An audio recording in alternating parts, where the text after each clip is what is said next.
Hello everyone, today I'm going to tell you how you should write your exam when you have to solve your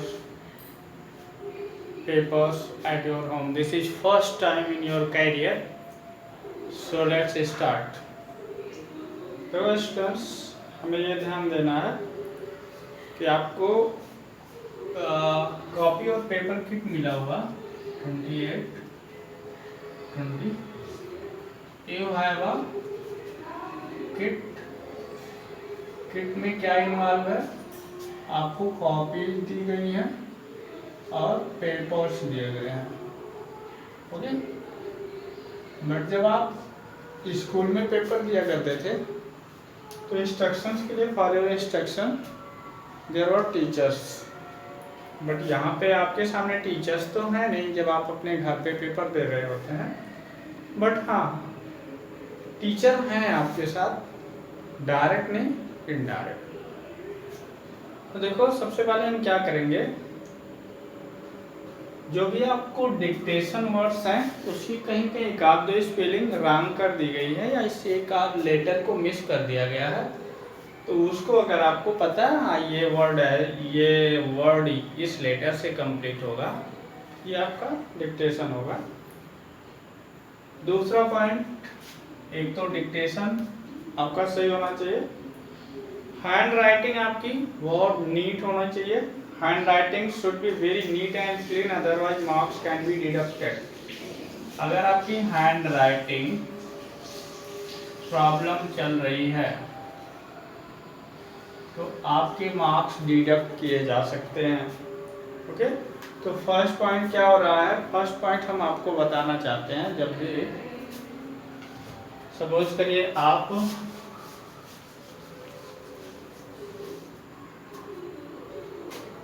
आपकी ये page है, तो सबसे पहले आपको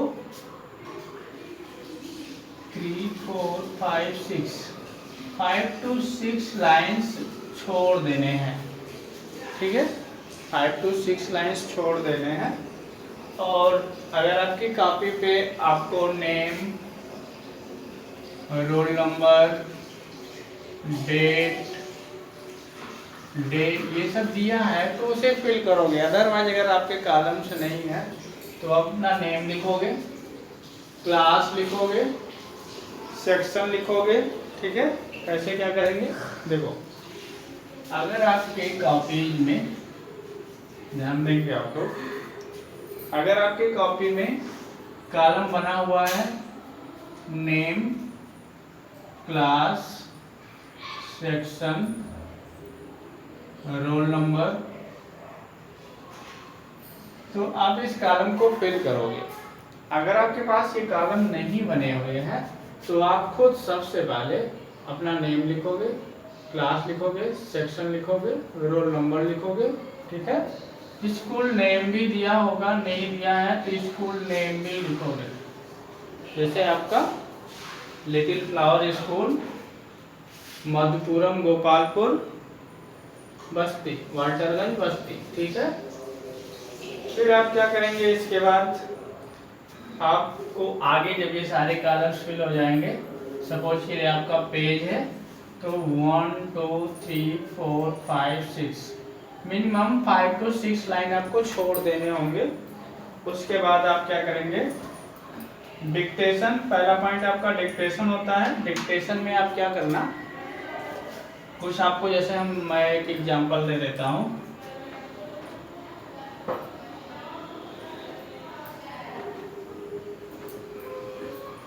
ऐसे कोई वर्ड दे दिया गया, आपको डिक्टेशन करना है, तो डिक्टेशन में कहीं कहीं एक कोई इसमें रॉन्ग होगा, ऑनेस्टी, यानी आपको दे दिया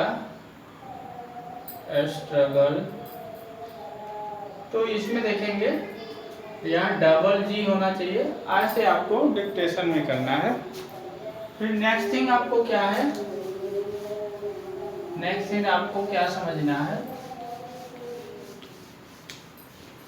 ध्यान देंगे. This video is so much important for your exam. आपकी जो हैंड राइटिंग होनी चाहिए, हैंड राइटिंग और नीट और क्लीन होनी चाहिए. नीट एंड क्लीन होनी चाहिए। क्या नीट और क्लीन होनी चाहिए? आपकी हैंड राइटिंग। ओके, आपको फुल नेम लिखना होगा, अपना पूरा नेम लिखोगे, डेट लिखोगे, क्लास लिखोगे, सेक्शन लिखोगे, सब्जेक्ट लिखोगे। ओके, सब्जेक्ट भी आपको मेंशन करना है। Next thing is that try not to use eraser too much, also don't use whitener. जब आप आंसर लिख रहे हो तो आप उस आंसर में बार बार इरेजर का प्रयोग मत करना। किसका प्रयोग नहीं करेंगे? You have not to use eraser. और व्हाइटनर का भी यूज आप नहीं करोगे। बात आ रही समझ में? Exam should be held under the guidance of parents between the given time period. This is I think आप जानती हैं। Students should not have any class work copy or textbook during exam period. जब आप exam दे रहे होंगे, so this instruction you will have to follow. Okay? Any types of class work copy, textbook नहीं होनी चाहिए. Sharpened pencil, fountain pen should be used. Okay? Sharpened pencil रखोगे अपने पास, fountain pen रखोगे. After solving the question paper completely, paper should be revised once. जब आप paper को पूरी तरह से सॉल्व कर लोगे, जब आपका पेपर पूरी तरह से सॉल्व हो जाएगा, तो आप उस पेपर पूरे आंसर को एक बार रिवाइज जरूर कर लेना।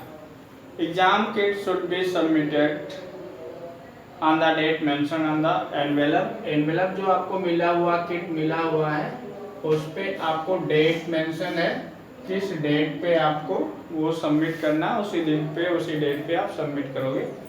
Parent signature with the date and time should be on the last page of all. Okay, तो आपकी पेरेंट साइन भी होनी चाहिए आपके लास्ट पेज पे।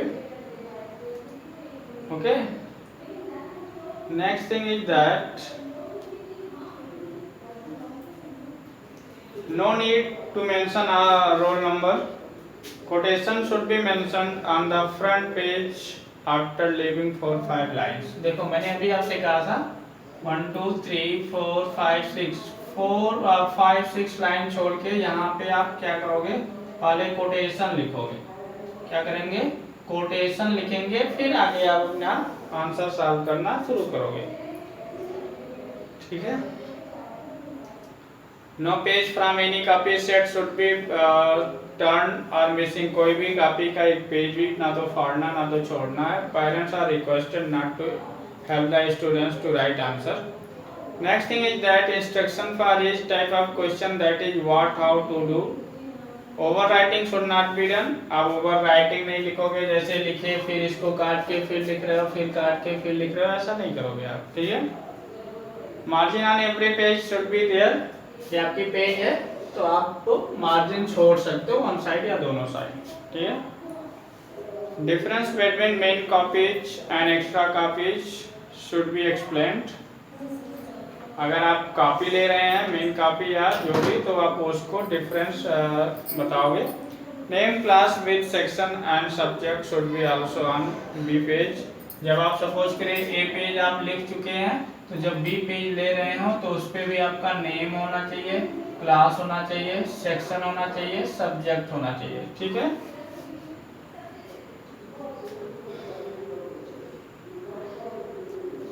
Next thing is that all the answers should be written along the questions. No need write questions while solving question answer.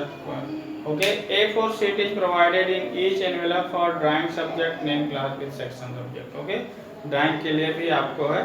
तो ये आपके कुछ इंस्ट्रक्शंस थे जिसे मुझे बताना था। तो सपोज करिए आपने क्या किया, आपको ये बताना है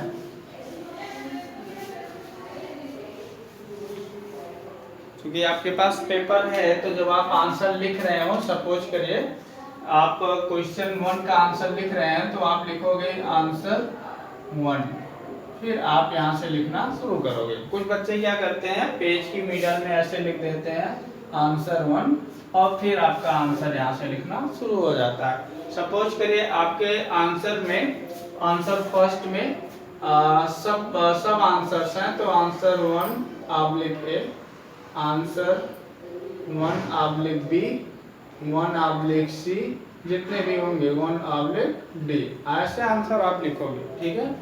अब सपोज करें आप दूसरा आंसर लिख रहे हैं, आंसर 2। ओके, आप आंसर 2 लिखना शुरू किए। 2 में भी सब आंसर्स हैं, तो answer 2/A, 2/B and 2/C, इस तरह से। बात आ रही समझ में? तो आई थिंक आपके पास कोई डाउट नहीं होगा। अगर कोई डाउट होता भी है, ठीक है, तो आप कांटेक्ट कर सकते हैं।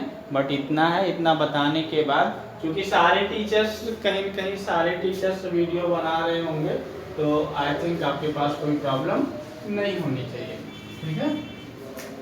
और आप लोग इतने माइंडेड हैं ही, आप ऑनलाइन भी पढ़ रहे हैं, ऑफलाइन भी पढ़ रहे हैं, तो इतना आपके पास कॉमन सेंस होना चाहिए। दूसरी क्लास 9th और 10th की अगर हम बात करें, for class 9th and 10th की अगर हम बात करें, तो आपके 3 सेक्शंस होंगे। ठीक है। बट यहाँ पे आपको 3 सेक्शंस कम मिलेंगे, जब आपको 100 मार्क्स या 80 मार्क्स का पेपर बनाया जाएगा। बट ये आपके 20 मार्क्स के पेपर्स हैं, तो आपको एक अनसीन पैसेज होगा, हमने आपको बताया है अनसीन पैसेज होगा। दूसरा आपका क्या होगा, क्लास 9th वालों के लिए डायरी एंट्री होगा, और 10th वालों के लिए आर्टिकल राइटिंग होगा। थर्ड आपका क्या है,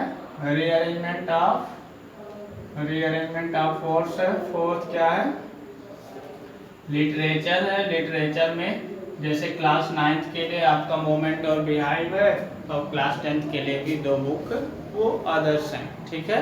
वो है फुटप्रिंट्स विदाउट फीट और फर्स्ट फ्लाइट। ठीक है। तो इस तरह से आप आंसर लिखोगे। जब भी आप आंसर लिखोगे तो क्लास 9th के लिए भी एक सजेशन है, और 9th-10th के लिए भी है। वो क्या है देख लेते हैं। 9th-10th में आपको सिर्फ इतना करना है, उसमें भी आप आंसर 1 लिख रहे हो। आंसर 1 में ए है तो ए लिखोगे, आंसर लिखोगे। आंसर 1/B, बी में आपको फर्स्ट है तो फर्स्ट लिखोगे। 1 बी में सेकेंड है रोमन, ऐसे लिखोगे आंसर। बात आ रही समझ में?